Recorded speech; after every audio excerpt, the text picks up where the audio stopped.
Welcome to viral rooted studio, जहां मजा भी है और मस्ती भी। वीडियोस पसंद आए तो सब्सक्राइब करो, बेल आइकन दबाना मत भूलना और लाइक करना मत भूलना। उठ जा नालायक, सुबह के 8 बजने को है। तुझे एग्जाम नहीं देना क्या? थोड़ी देर और सोने दीजिए ना पापा। तू उठता या फिर मैं तेरे ऊपर पानी फेंकूं? रोज गधों की तरह सोता रहता है, पेपर की कोई टेंशन ही नहीं है। और एक हमारा समय था जब हम पेपर में फेल होने के डर से रात भर पढ़ा करते थे, सो ही नहीं पाते थे। तो क्या आप उसका बदला मुझसे लेंगे? मैं 15 मिनट बाद उठ जाऊंगा, आप प्लीज जाइए, मुझे डिस्टर्ब मत कीजिए। इतना कहकर रौनक रजाई ढककर फिर से सो जाता है। तू ऐसा नहीं मानेगा, रुक मैं अभी पानी लेकर आता हूँ। बस फिर क्या था, इतना कहकर वो भागते हुए बाथरूम में जाते हैं और पानी की एक बड़ी सी बाल्टी लाकर रौनक के ऊपर फेंक देते हैं। पानी बढ़ते ही रौनक झट से उठ जाता है। ये आपने क्या किया पापा? अब तो उठेगा नहीं तो यही करना पड़ेगा ना। वैसे थैंक्स डैड, आपके कारण ना अब मुझे नहाने की भी जरूरत नहीं पड़ेगी। चलिए अब आप माँ से बोलकर मेरे कपड़े निकलवा दीजिए, तब तक मैं ब्रश कर लेता हूँ। वैसे कल ना आप एक काम और करना, नहलाने के साथ साथ मुझे ब्रश भी करवा देना। ये ब्रश करने में ना मुझे बहुत आलस आता है। रौनक की बातों से अरविंद का मुंह खुला का खुला रह जाता है। वो अपनी पत्नी कमला के पास जाता है और रौनक की हरकतों के बारे में बताता है, जिसे सुन उसकी पत्नी हंसने लगती है। तुम अपने बेटे को समझाने के बजाय हंस रही हो। रौनक बच्चा है, धीरे धीरे सुधर जाएगा। अब क्यों उसके पीछे पड़े रहते हो? अभी नहीं सुधरेगा तो कब सुधरेगा? 10वीं क्लास में है रौनक, वो अब कोई बच्चा नहीं रहा। अरविंद की इतना बोलते ही वहां रौनक भी आ जाता है। क्या डैड, मैंने आपको एक काम दिया था, वो भी नहीं हुआ आपसे। अरे क्या हुआ बेटा? माँ, मैंने डैड से बोला था कि वो आपको बोलकर मेरे स्कूल की यूनिफॉर्म निकाल दे, लेकिन मेरे पीछे पड़ने के अलावा इनसे एक काम ढंग से नहीं होता। देख रही हो कमला, देख रही हो अपने लाडले को? अरे आप चुप रहिए जी। चलो बेटा, मैं तुम्हें कपड़े निकाल कर दे देती हूँ। बस ऐसे ही साल पर साल बीतते जाते हैं, लेकिन रौनक के रवैये में कोई बदलाव नहीं आता। वो पहले से भी ज्यादा आलसी और पूरी तरह अपने माता पिता पर निर्भर हो जाता है। 2 साल बाद पता नहीं कहाँ गायब रहता है पूरे दिन, अब तक तो आ जाना चाहिए था। अरे आप इतनी फिक्र क्यों कर रहे हो उसकी? दोस्तों के साथ खेल रहा होगा, आ जाएगा अभी। ये कोई टाइम है खेलने का? 10 बजने वाले हैं, इतनी रात में कौन खेलता है? कमला कुछ कहती उससे पहले ही रौनक वहां आ जाता है।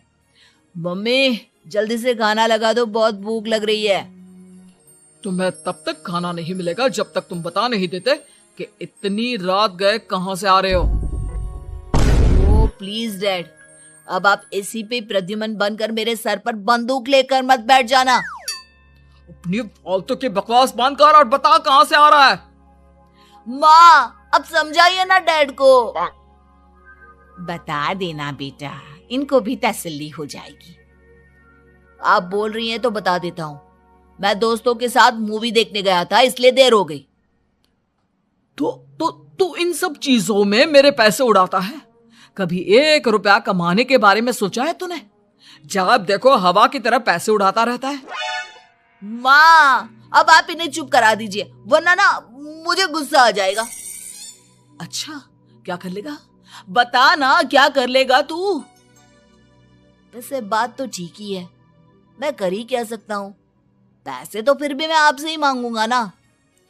चलिए अब ये सब बात छोड़िए और मम्मी मेरे लिए खाना लगा दीजिए। अभी लगा देती हूँ बेटा। मैं बता रहा हूँ कमला, एक दिन ये ऐसे ही बिगड़ जाएगा। उफ़ो, आप क्यों इतना पीछे पड़े रहते हो मेरे बच्चे के? बात की बाद में देखेंगे, अभी आप शांति से उसे खाना खाने देंगे। अगले दिन डैडी मुझे 10,000 रुपए चाहिए। हाँ? अब इतने पैसे क्यों चाहिए तुझे? डैड आप बिना सवाल किए कभी पैसे नहीं दे सकते क्या? जब तक तू बताएगा नहीं तुझे पैसे भी नहीं मिलेंगे। अरे अब आप अपने बेटे को पैसे भी नहीं दे सकते?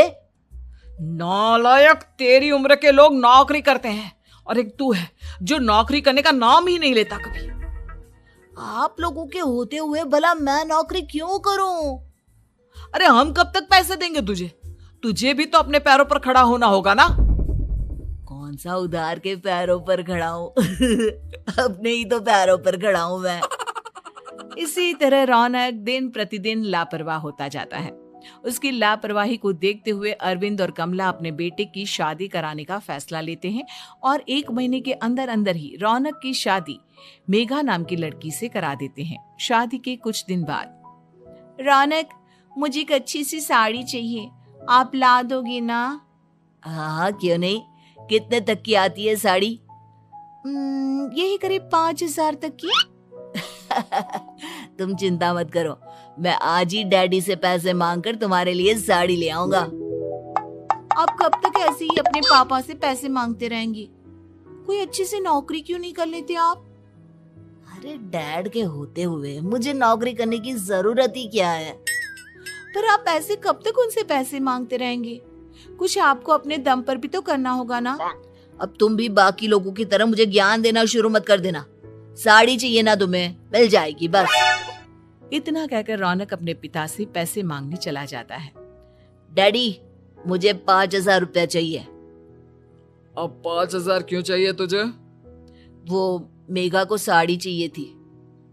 अरविंद आगे बिना कुछ कहे चुपचाप उसे पैसे निकाल कर दे देता है। कुछ दिन बाद, तुम्हें नहीं लगता कमला, रौनक हम पर पहले से भी ज्यादा डिपेंड हो गया है? मुझे तो अब उसके भविष्य की चिंता होने लगी है। कल को हमें कुछ हो गया तो वो क्या करेगा? काश तुमने पहले ये सोच लिया होता तो आज हमारा बेटा इतना लापरवाह नहीं होता। तब मुझे कहाँ पता था कि मेरा लाड़ प्यार उसे इतना बिगाड़ देगा कि वो इस हद तक लापरवाह बन जाएगा। कोई बात नहीं, अभी भी देर नहीं हुई। मुझे पता है उसे कैसे सुधारा जा सकता है। कैसे? अरविंद कुछ कहता उससे पहले रौनक वहां आ जाता है और पैसों के लिए हाथ फैलाने लगता है। डैड, मैं और मेघा बाहर घूमने जाना चाहते हैं। अरे वाह, ये आज सूरज कहाँ से निकला है? Dad please. अच्छा चलो अब मुद्दे की बात करो। मुझे अब 25,000 चाहिए। अब तुम्हें 1 रुपया भी नहीं मिलने वाला। अगर तुम्हें पैसों की इतनी ही जरूरत है तो कोई ढंग की नौकरी कर लो।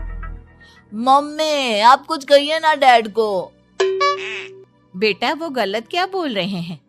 ये सब हम तेरे भले के लिए ही तो कर रहे हैं। मम्मा, मैंने बताया ना आपको, मुझे नहीं करनी कोई जॉब वॉब। तो ठीक है, निकल जाओ हमारे घर से। तुम्हारे जैसे लोगों के लिए मैंने ये घर खड़ा नहीं किया है। जितना ये घर आपका है ना, उतना ही मेरा भी है। मैं कहीं नहीं जाने वाला। जाना तो पड़ेगा ही तुझे, क्योंकि अब मैं तेरा कोई भी खर्चा नहीं उठाने वाला। ठीक है, मत उठाइए मेरा खर्चा, मैं अपने दम पर भी जी सकता हूँ। तो बेशर्मों की तरह अब तक यहाँ क्यों खड़ा है? अपना सामान ले और निकल जाए यहाँ से। रौनक पैर पटकते हुए वहां से चला जाता है।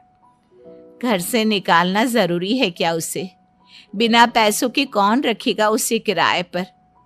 अगर उसका भविष्य सुधारना है तो हमें अपने दिल पर पत्थर रखकर ये कदम उठाना ही होगा।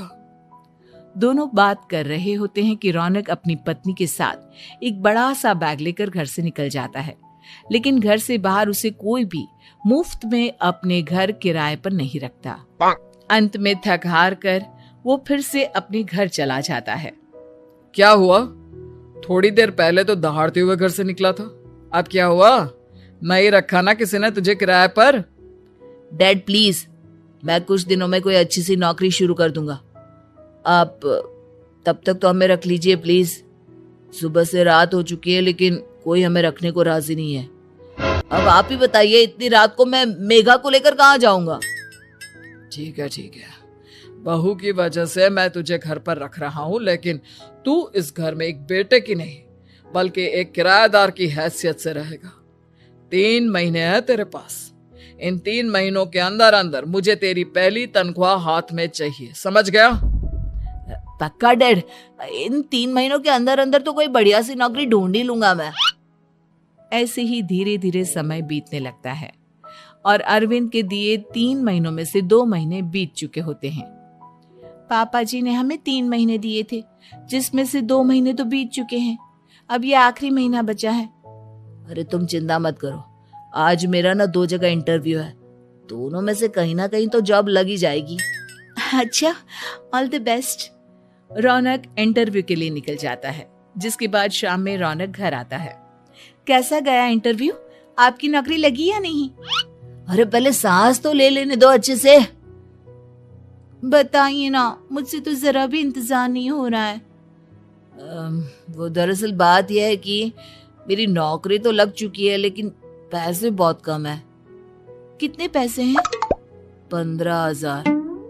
इतने में अरविंद और कमला मिठाई का डिब्बा लेकर आ जाते हैं। बधाई हो बेटा। हम जानते थे तेरी जॉब जरूर लगेगी। लेकिन मेरी सैलरी बहुत कम है मम्मा। कम है तो क्या हुआ, धीरे धीरे बढ़ जाएगी। हाँ बेटा, हम तो बस चाहते थे कि तू अपने पैरों पर खड़ा हो जाए। मतलब अब आप मुझे घर से नहीं निकालेंगे? नहीं, ये सब हमने तुझे जिम्मेदार इंसान बनाने के लिए किया था। Thank you mummy papa. अगर आप दोनों ऐसा नहीं करते तो मुझे कभी अपनी जिम्मेदारियों का एहसास तक नहीं होता। आज आपने मुझे सिखा दिया कि इंसान का अपने पैरों पर खड़ा होना भी जरूरी होता है। इतना कहकर रौनक झट से अपने माता पिता के गले लग जाता है और अपनी कमाई की पहली तनख्वाह वो अपने माता पिता के हाथ में सौंपता है। इस तरह रौनक एक गैर जिम्मेदार व्यक्ति से एक जिम्मेदार व्यक्ति बन जाता है। ऐसी ही रोचक और मजेदार कहानियों के लिए अभी सब्सक्राइब करें वायरल रूटेड स्टूडियो VRS को और बेल आइकन जरूर दबाएं ताकि आप कभी भी कोई भी एक्साइटिंग स्टोरी मिस ना करें।